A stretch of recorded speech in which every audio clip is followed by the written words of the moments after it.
참여 예수님, 사랑합니다. 행복하세요.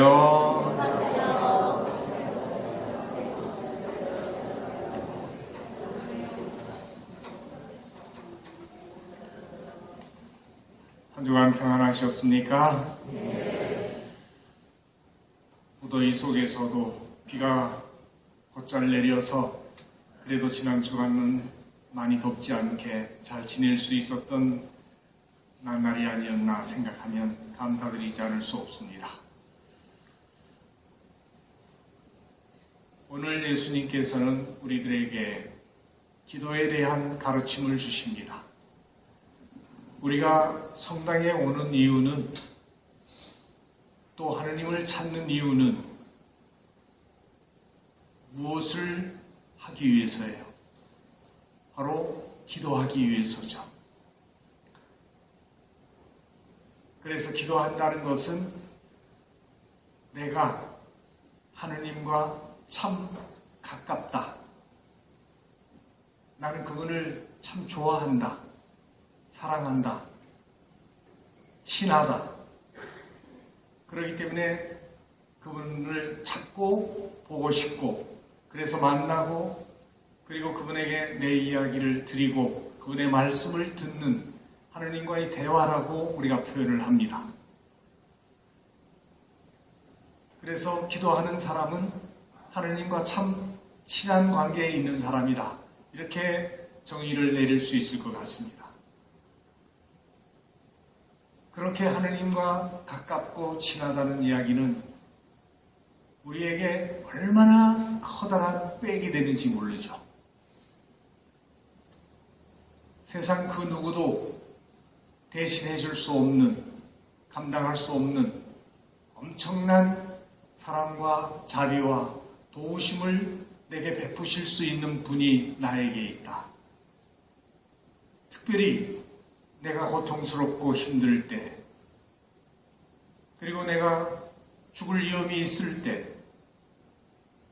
누가 나를 구해줄 수 있는 사람이 없다면 그분이 바로 나의 구원이 되셔서 나를 도와주실 수 있는 분이시라고 생각한다면, 우리가 하느님을 알고 그분과 가까운 관계를 갖는 것보다도 더 소중한 인간 관계는 없을 것이다 하는 생각을 할 수가 있습니다. 그러면 그 하느님과 우리가 얼마만큼 가까운 사이인가 하는 것을 제대로 이해해야 올바른 기도를 할 수가 있죠. 그래서 제자들이 예수님께 기도하는 법을 저희에게 가르쳐 주십시오 하고 간청하자 예수님이 말씀하십니다. 뭐라고 가르쳐 주세요? 아빠, 아버지 하고 부르는 것에서부터 시작됩니다. 이미 아빠, 아버지라고 부르는 그 관계 속에는 절대적인 신뢰, 어떤 이야기를 하더라도 들어주시고, 어떤 상황에서도 나의 편이 되어주시고, 나를 지지해 주시는 분이라는 그런 믿음이 전제되어 있는 것이라고 볼 수 있겠죠. 그래서 그 아빠, 아버지하고 하느님을 부를 수 있는 자체만으로도 이미 기도가 완성됐다. 이렇게 표현할 수 있을 만큼 그 호칭은 굉장히 중요한 겁니다. 그런데 우리가 어떻게 하느님을 아빠라고 부를 수 있어요? 바로 그것은 세례를 통해서 하느님의 자녀가 되었고 그리스도와 한 몸이 되어서 하느님을, 예수님이 당신의 아버지를 우리 보고 아빠, 아버지라고 부를 수 있도록 해주셨기 때문입니다. 여러분이 세상에 살아가면서 누군가 내 이름을 불렀을 때 감동을 느낄 때가 언제일까요? 어떤 사람은 결혼을 해서 첫 아기를 낳았는데 그 아기가 조금 자라나더니 말을 배워서 옹알이를 하는데 아빠, 엄마 하고 처음 부를 때 몸에 전율을 느낄 만큼 감동을 받았다는 이야기를 합니다. 그만큼 아버지는 자녀가 자기를 그렇게 사랑하는 마음으로 절대적인 믿음을 가지고 불러줄 때 너무너무 기쁘고 감동할 수밖에 없다는 이야기도 되겠죠. 그런 자녀의 관계가 되어서 살아가는 우리들이 청하는 것은 또 무엇일까? 하느님은 우리의 빚쟁이가 아니죠. 채무자가 아닙니다. 그렇기 때문에 무조건 내가 내 방식대로 기도하고 안 해줬다고 불평하거나 원망할 수 있는 것은 아무것도 없죠. 그런데 그분을 우리가 어떤 분으로 고백할 수 있어야 될까? 이것을 이야기하기 위해서 아버지의 이름이 거룩하게 빛나게 해달라고. 거룩히 빛난다는 이야기는 뭐예요?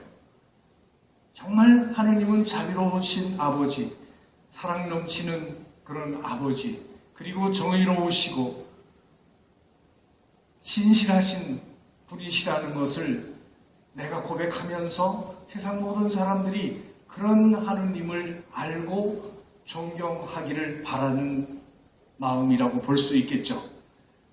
그래서 그 이름을 알고 부른다는 자체가 너무 행복하고 건강할 수 있는 그런 축복의 기원이 될 수 있다면 바로 아버지의 이름이 거룩히 빛나시는 것이 아니겠는가.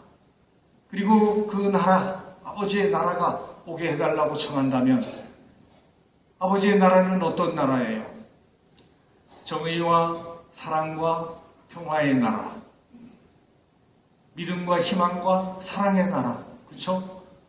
그렇다면 우리가 세상살이 하면서는 늘 거짓과 모함과 술수와 오해와 분쟁과 다툼이 끊이지 않는 세상 속에 있습니다. 그런 세상 속에서 늘 믿지 못하고 불안해하고 두려워하고 그러면서 살아가고 있는데 아버지의 나라가 오면 더 이상 그런 걱정에 사로잡힐 이유가 하나도 없는 것이겠죠. 그래서 그런 아버지의 나라가 오게 해달라고 청하라고 말씀하시는 것이죠. 그리고 오늘 우리에게 필요한 양식을 달라고 청하라고 가르쳤습니다. 아이가 엄마에게 양식을 먹을 것을 청할 때 내일 뭘 달라고 걱정합니까? 내일 줄 것을 걱정합니까? 하지 않죠. 이야기할 필요도 없어요. 지금 오늘 내가 먹을 걸 달라고 청하는 거죠. 그 이야기는 뭐예요? 내일 끝까지 걱정할 필요가 없어. 내일은 줄 것이라는 믿음을 갖기 때문에. 그렇기 때문에 오늘 것만 청하면 되는 것이죠. 근데 우리는 아빠라고 부르면서 하나님한테 오늘 먹을 것만이 아니라 내일 먹을 것, 이 다음에 먹을 것까지 달라고 자꾸 욕심을 부리게 됩니다. 믿음이 없다는 얘기도 되겠죠. 그리고 우리에게 잘못한 일을 우리가 용서하듯이 우리 죄를 용서해달라고 청하는 건 우리가 아무리 잘 살려고 노력하지만 죄에 물들어 있는 나약한 인간이라는 것을 겸손하게 고백하는 것이라고 볼 수 있겠죠. 그렇다면 죄인임에도 불구하고 하느님 아버지는 나에게 자비를 베풀어 주시는데 우리가 오늘 두 번째 독서에서 들었듯이 당신 목숨을 내놓음으로써 우리의 빈문서를 없애주셨다. 이것을 고백하지 않습니까? 그러니까 모든 것을 다 바쳐서 나의 빚을 청산해주고 내 죄를 없이 해주고 용서해주시는 그런 분이신데 그분이 나에게 그렇게 자비를 베풀어 주신 것처럼 나도 함께 살아가는 사람들에게 자비를 베풀어 주면서 하느님과 나의 관계 그리고 나와 이웃들과의 관계가 어떤 관계가 되어야 된다고 하는 것인지를 분명히 이야기해 주는 것이겠죠.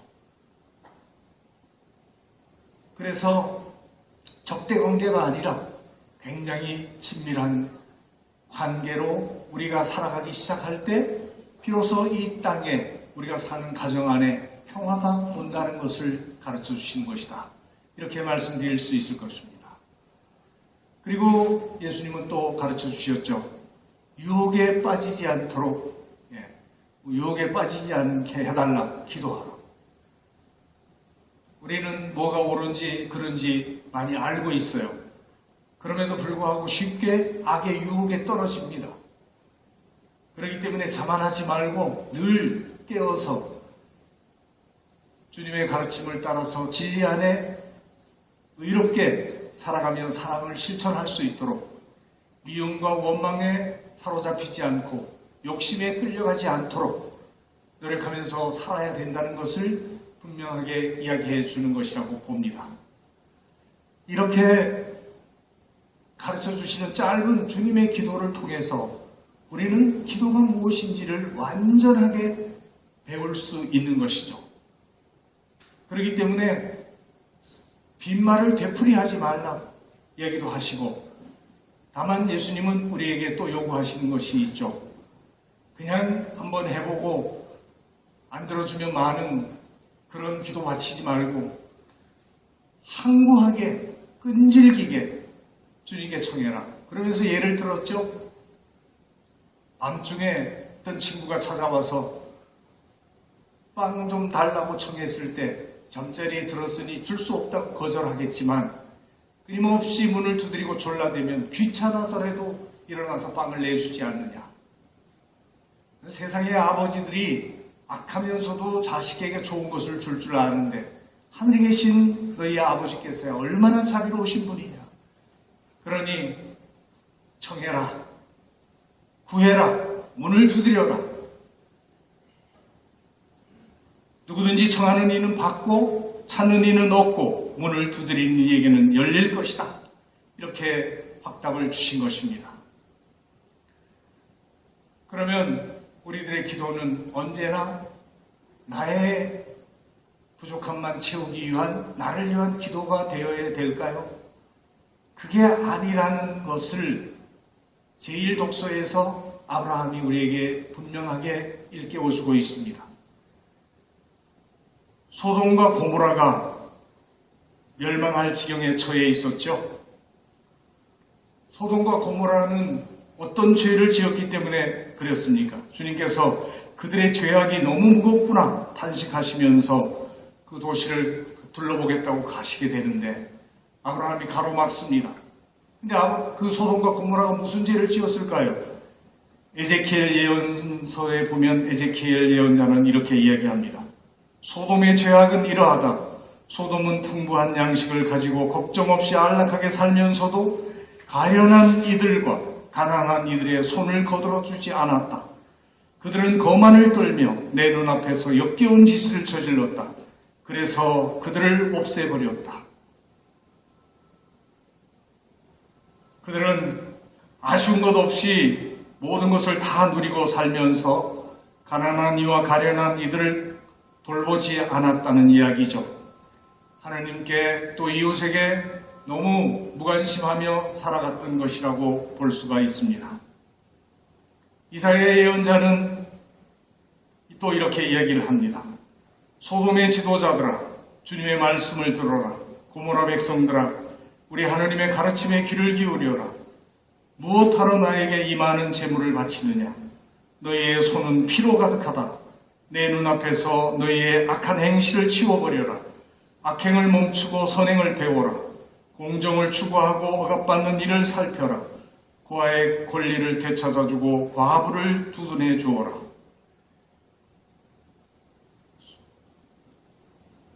소돔과 고모라가 이렇게 심판을 받게 된 까닭은 악을 저지르고 선을 소홀히 한 죄 때문이라는 것을 명백하게 우리에게 일러줍니다. 그렇게 하나님의 심판을 받고 멸망해야 될 도시였는데 아브라함은 하나님을 가로막고 그 멸망할 도시의 사람들을 위해서 간청합니다. 한번 간청하는 것으로 끝나지 않죠? 그래서 무려 6차례 그 도시에 의로운 사람 50명이 있다면 그 사람들을 보아서라도 멸하지 말아 주십시오. 하느님이 예, 그래, 그렇게 하겠다. 아브라함이 걱정돼서 혹시 50명에서 5명이 빠져 45명밖에 없으면 그래, 그걸 봐서 그래, 또 걱정이 돼. 40명이면 또 30명이면 20명이면 그래서 몇 명까지 와? 10명. 그 도시에 의로운 사람 10명만 있더라도 그 의로운 사람 10명을 도와서 멸하지 않겠다. 그런데 소돔과 고모라는 그 의인 10명이 없어서 유황불이 내려 불타버리고 도시 자체가 없어지게 됐습니다. 그렇다면 우린 생각할 수 있죠. 우리가 이렇게 지금 살아남아 있는 이유는, 하나님의 징벌을 면하는 이유는 누군가 대신 기도하고 의롭게 살기 때문에 오늘 우리가 살고 있다는 사실을 기억해야 됩니다. 그리고 내가 그 의인 10명이 되어야 되겠다는 확신과 사명감을 갖고 살아간다면 이 세상은 희망이 있는 세상이 될 것이라고 봅니다. 그리고 혹시라도 그렇게 잘못하고 있는 세상의 모습이 보이더라도 멸망시켜 주기를 바라는 것이 아니라 하느님께 간청하면서 아브라함처럼 기도할 수 있는 이런 자비로운 마음이 우리들에게 필요한 것이 아닌가. 그래서 바로 기도는 나만을 위한 것이 아니라 모든 인류가 함께 하나님의 자녀로 구원받고 용서받고 새로운 삶으로 나아갈 수 있도록 간청하는 그런 청원이라고 생각할 수 있을 것입니다. 이렇게 우리가 기도하면서 정말 하나님과 친밀하고 가까운 관계가 되었으면 좋겠습니다. 오늘 교황님께서 두 번째로, 작년에 이어 두 번째로 조부, 조모, 그리고 노인의 날로 선포하셨습니다. 작년에 처음 노인의 날 선포하시면서 코로나 팬데믹으로 인해서 많은 노인들이 가족들과 만날 수도 없고 그리고 죽어서 장례를 지내는 것도 참 어려운 상황이 돼서 존엄성이 훼손되는 이 답답하고 암울한 상황 속에서 정말 노인들의 가치를 존중하고 소중히 여기면서 노인들 스스로도 자기 존재감을 갖고 그리고 자신이 평생 살면서 배우고 경험한 소중한 지혜를 후손들에게, 손주, 손녀들에게 전해줄 수 있도록 하기 위해서 하나님께서 우리와 함께 하시니 여러분의 무릎을 손주, 손녀들에게 기쁘게 내주십시오. 이렇게 당부하시는 거죠. 그래서 세대를 이어갈 수 있는 전통이 이 세상을 올바르게 바꿀 수 있는 것이지 단절되면 안 된다 하는 것을 일깨워 주신 것입니다. 그래서 오늘 노인의 날, 조부, 조모의 날이니까 여러분이 얼마만큼 자녀들, 손주, 손녀들과 관계를 깊이 맺으면서 친교를 이루고 있는지를 한번 성찰해보고 좀 더 좋은 관계 속에서 가정이 좋은 전통을 이어갈 수 있도록 노력했으면 좋겠다 생각합니다. 한 사람의 노인은 도서관이 하나라고 얘기를 합니다. 평생 살면서 배우고 경험한 그 모든 지혜들이 정말 그냥 사라져버리는 것이 되어서는 안 된다. 단순히 나이가 들었다고 해서 무시하고 촌대받는 그런 사람이 노인이 아니다. 정말 존경받을 수 있도록 이 후손들이 그런 의식을 갖게 해줘야 된다. 그러기 위해서는 우리의 무릎을 후손들에게 기꺼이 내줄 수 있고 앉혀서 신앙의 진리를 그 자녀들에게 전해주는 그런 노인이 조부, 조모가 될 수 있어야 된다 하는 것을 교황님께서 말씀하십니다. 오늘 조부, 조모의 날을 맞아서 우리 본당에서는 우리 연령 회장님이 요셉의 총무님인데 농사를 지어서 맛있게 가꾼 옥수수를 오늘 새벽에 많은 우리 형제님들이 가서 비가 그치자마자 꺾어가지고 그리고 성모회에서 잘 삶아서 여러분들에게 선물로 드립니다. 그냥 먹기는 쉽겠지만 이게 어떻게 우리 입으로 들어오는지 생각해보면 그거예요. 할아버지 할머니가 이렇게 소중한 것을 만들어서 나만 먹으려고 하는 것이 아니라 자녀들에게 먹이면서 사랑을 베풀고 있는 이런 정신들이 이어져 갈 수 있게 된다면 우리가 사는 세상은 좀 더 따뜻하고 아름다워지지 않겠나 생각합니다. 우리는 그것으로서 작은 축하를 하고 하나의 마음을 나눌 수 있는 것이라고 생각하며 감사를 드립니다. 아무쪼록 우리는 정말 오늘을 소중하게 여기며 늙어간다는 건 낡아지는 것이 아니라 익어가는 것이기 때문에 잘 엿볼 수 있는 아름다운 노인이 될 수 있도록 하느님의 은총을 청하면서 정성된 마음으로 미사를 봉헌하도록 합시다. 잠깐 묵상하시겠습니다.